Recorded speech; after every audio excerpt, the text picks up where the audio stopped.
What's up, ladies, gentlemen, people, extraterrestrial aliens and everything in between? Today I will be doing a review of Hanbin's Junkerqueen. Hanbin Junkerqueen managed to be arguably the hardest hard carry tank in the whole league last season, and the map we'll be reviewing will prove that. We're gonna go into depth on everything he did, and what makes him the absolute best at this character. So the previous round just ended, and Shock were dominant. 100-0, not really Hanbin's fault, but still. Map 2 rolls around and we're about to witness one of the craziest clutches in league history. First thing I'd like to mention is how Sparkle teleports the team out of spawn. Shock decide not to do this, and it is a crucial mistake heading into the first fight. Not only did this allow Fuel to gain the positional advantage in the first fight, but it allowed Edison to gain energy faster than Kilo and get this opening pick onto Finn. After this pick,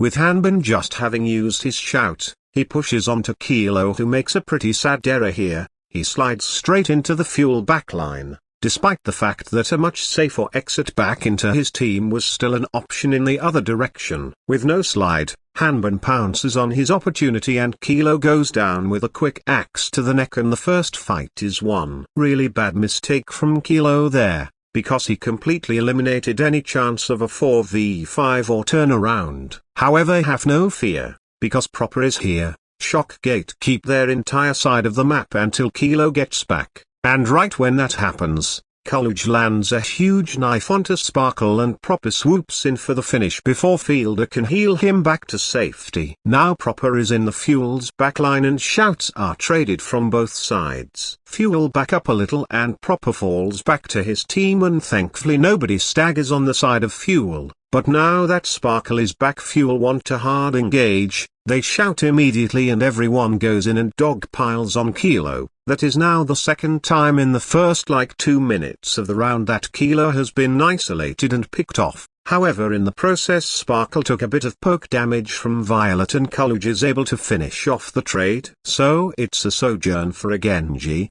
Still pretty even for either side. But all the while Proper and Finn are on their own little separate mission to kill Fielder, and so they do. This little split into two groups and sandwich together kind of play ended up working out really well for the Shock, as they capitalized on the fact that Fielder was slightly isolated after using a bit of an aggressive shield bash, and Edison wasn't enough to protect him. As an added bonus, they are able to catch Chia, who was just a bit too late to escape. But you thought it was over. Oh no, Proper is bloodthirsty, and he wants those juicy staggers. Capitalizing on the fact that there's no supports or shout, Proper dashes balls deep into the Fuel's spawn area, finishes off Hanbin, gets the dash reset, cuts down Edison, gets another reset, and dashes straight back out to safety. The next 40 seconds or so, nothing really happens. Fuel re-engage and get to point, but everyone's kind of just farming up to ultimates. But what's crucial to note about this fight is that because they won the last fight the way they did,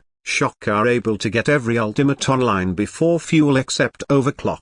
Likely due to the fact that Kilo is the only player on the Shock who's died more than once up until this point. Shock immediately engage with their ults first, knowing that they have the point control and don't have to play passive like the Fuel. They start it off with a shout into beat into rally as soon as the beat ends. Meanwhile Fuel quickly respond with shout into rally. But very crucially, Kaluj lands a huge knife onto Edison, making him accidentally slide straight into the Shock's side of the point. And he falls so low, before making it back to his team, and right as he thought he was safe and popped his overclock, he meets his demise. Chio still doesn't have beat yet, so close yet so far, and this ended up costing them as Chio was 99 to beat as Proper killed Edison. And even worse is that when he does eventually pop the beat to try and turn the fight around, he just barely isn't able to save Fielder and Hanbin as he was mid-cast when Proper gets the 2-for-1 slice. I mean, just look at that.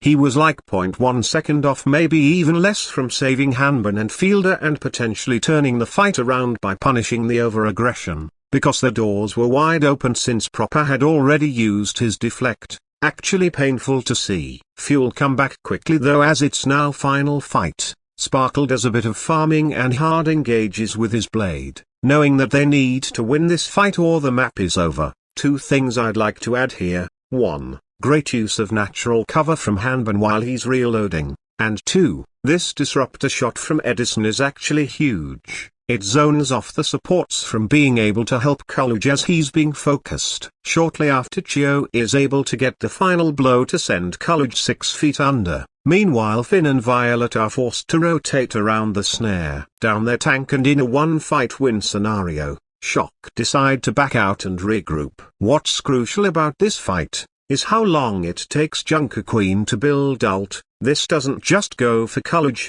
This goes for just Junkerqueen as a hero in general. Her ult is very slow building, as evident by the fact that we are halfway through the round and neither queen has ult yet. Kaluj was 95 to ult in this fight. If only things could have gone differently. All these small things added up, leading to the Shock's downfall in such a winnable map. Big moment here. Kilo is mid-ult, and Edison lands the rail straight through his face. So now both Sojourn ults have gone to waste. But what's even worse is just like how Edison lost his ult due to the lack of overhealth, Kilo suffers the same fate. Literally the exact same thing that happened to Edison happens to Kilo. Well, not exactly, although Violet doesn't have beat Kaluj's shout, and right as Kilo goes down, Kaluj is mid-animation and isn't able to give Kilo the extra 100 health in time, because this would have saved him. Weird coincidence that it happened to both Sojourns. But nonetheless,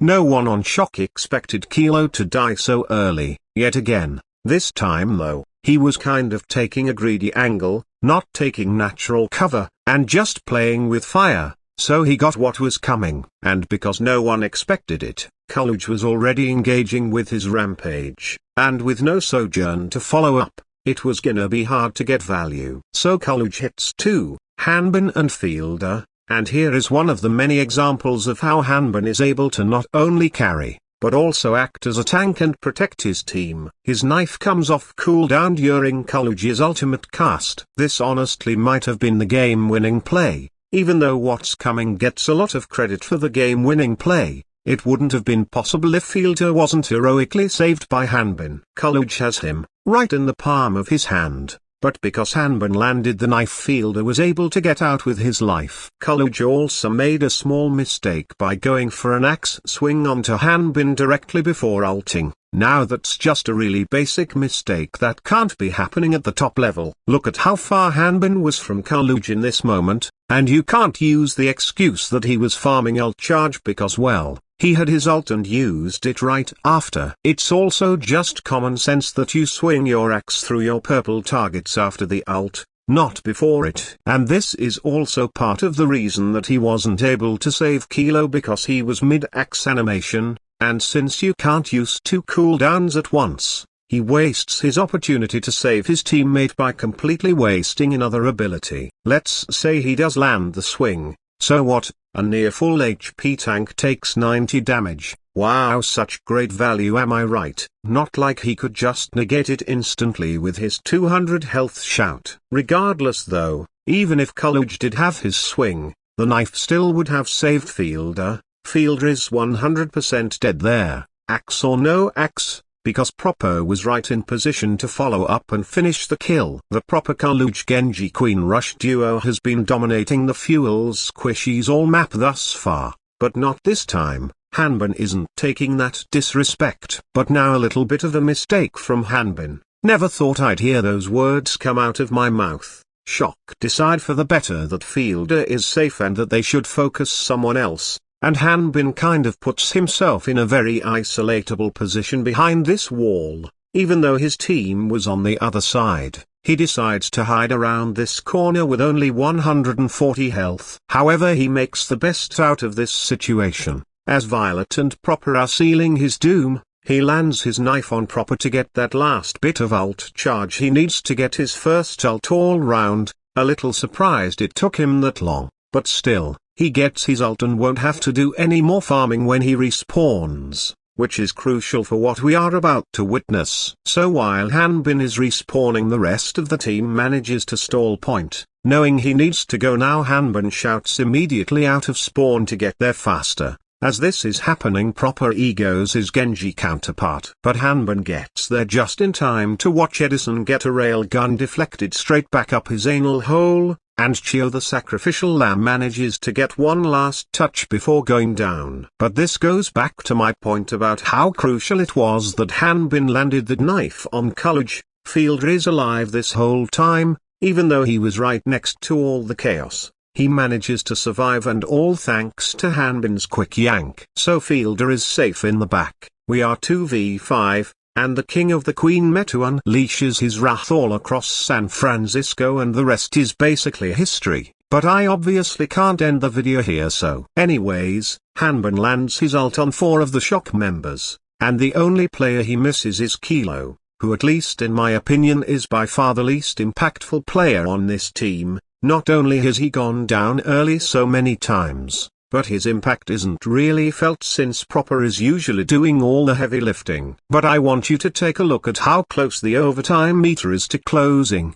and also how close Finn and Violet were to their defensive ults. Everything lined up so perfectly for this play to work, so lucky yet also so clutch. But also note this. Proper basically assumes that the fight is over and that they've won, so he dashes in just for funsies it appears, and this ends up being a horrifying mistake. Underestimating the power of Fielder and Hanbin, Proper gets absolutely embarrassed losing a 1v1 to a Brig. Fielder was honestly the unsung hero of this map. This clutch just showcases how incredible his positioning is and just how good he is at managing his cooldowns and playing a balanced style in this meta. Throwing the pack on Hanbin as he goes in and taking matters into his own hands with Proper. This perfectly showcases why he was one of, if not the best Brig in the Jotes meta. Back to Hanbin though, while the little 1v1 is going on in the back, Hanbin is 1v4ing the rest of the Shock and proving why they are nothing without Proper. He didn't make the same mistake Coolidge did. He waits till after he uses Rampage to go for the Carnage swing, and he does a little 180 bait swing to fool Finn and Kilo into not running away. Now he has the Shock all juiced up,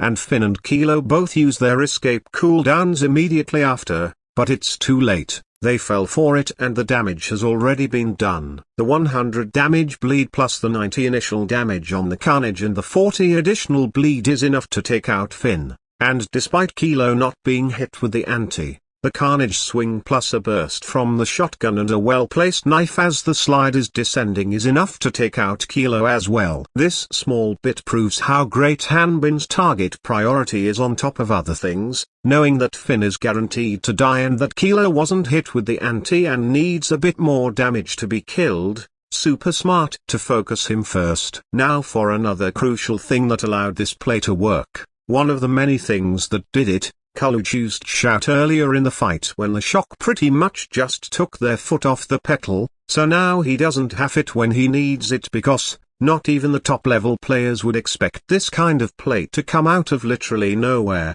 so not necessarily his fault, but this is proof that it's always losable and you should never get cocky until the fight is for sure won, because now by the time he pops it it's already too late. Because now there's no Proper to win the fight for them, and yet another perfect knife pull onto Violet, and a melee and he completes the one-shot combo. Coolidge is forced to back out, and just like that, Fuel, more specifically Hanbin manages to clutch a 2v5, something that is unheard of, something that has only happened maybe 3 other times in the entire history of this league. One of the greatest clutches in league history. And so many things had to go his way and they all did. Landing the knife to save Fielder earlier in the fight, Coolidge not having his shout, Chio getting one last touch to stall point, and neither Shock support having ult. If any of these things didn't happen, then this play wouldn't have worked, but the odds were at most 1 in 16. Because there are probably other factors I'm not mentioning that are only visible through the replay viewer, which we sadly don't have, so just going off the eye test, the odds on a good day were 1 in 16. And again one last shout out to Fielder for not only staying alive, but ego dueling the MVP of the league on one of his signature heroes and winning. So although it took Hanbin way longer than usual to build his ult, it was damn worth it and I don't think I need to remind anyone. Moving on though, Fuel still has to win one more fight, and it might be a little tough. Proper has Blade coming up and both shock supports are coming into the fight with ult. Meanwhile the fuel supports still need a bit of charge. Neither Junkerqueen is gonna get an ultimate most likely, but the main difference in ult banks is that Edison is gonna have overclock, and Proper is gonna have Blade. Just because he's Proper, I'd say that this fight slightly favors the shock, but you gotta think that they are at least slightly tilted off by the fact that their map was just stolen from them, because they know they should have won, and so do all of us. So shock go aggressive and engage with their shout first, and here's yet another example of just how great Hanbin's understanding of the character is. He stands behind this corner during the long swing animation and surprises them on the other side when it's finished. Great tech to use in your ranked games, around the corner swings. However, it doesn't really mean much since Violet negates it all with his beat. But here is a small mistake from shock. They put themselves in an unturnable situation. They use all three of their ults in rapid succession: beat, blade, and rally once the beat is almost finished. Meanwhile Fuel have only used rally, and if they can stall it out will have a sound barrier and an overclock. So shock push in. More specifically Proper almost touches the spawn doors with his blade, knowing he needs to kill Edison so he can't overclock. So Edison gets split and killed by Proper's blade, which is great, but I think shock forgot that they don't have point, and that Fuel can still stall this one. And yet another positioning mistake from Kilo, as he decides it would be a very clever idea to go right behind one of, if not the best player in the lobby, for just some poke I guess, and well, his slide wasn't enough to save him as Fielder and Hanbin immediately turn around at the sight of a suicidal Sojourn. Kilo really just went full emo on this one. All the meanwhile Finn pushes up way too deep with Proper, and Kaluj is left out of the rally range for Chio to finish off. No overhealth to save him. And since Proper is yet again way too deep into the Fuel side of the map to carry the team, the rest of the team suffers as a result. And now it's just cleanup for the Fuel. Finn tries to bash towards Proper, but too bad for him, Proper's already retreating right to where he was originally, meaning he gets isolated and falls at the hands of Hanbin's Carnage Slice. Now it's just Proper and Violet, and now that the window of opportunity to carry the fight is over, Proper and Violet are pushed back to their side of the map and they can't touch. Even if they did touch point, Fuel had beat and overclock any chances of winning that fight, and the round devastatingly slipped away from the shock's grasp. Poor positioning, over-aggression, Proper going way too deep on one target, and bad ult management are what led the shock to losing this round and eventually the series and the entire summer showdown. This round proves a few things. 1. Shock are left very vulnerable when Proper is too deep and can't carry. 2. How Fuel have superior team play and positioning. And 3rd and most importantly, why Hanbin is the best Junkerqueen in the world. A combination of pinpoint knife accuracy, great usage of small movements to connect his carnage swings, well-timed shouts, cooldown management, positioning, coordination with the rest of his team, his ability to isolate targets and finish them, and of course, his clutch factor, make Hanbin indisputably the best Junkerqueen in the league and the world. Hope you enjoyed this breakdown. Make sure to like and sub for more, as I will be doing more of these soon. Make sure to drop your suggestions for players I should review and I'll get to it as soon as I can. If a POV video is available on YouTube, since there's no replay viewer. But until next time, bye bye.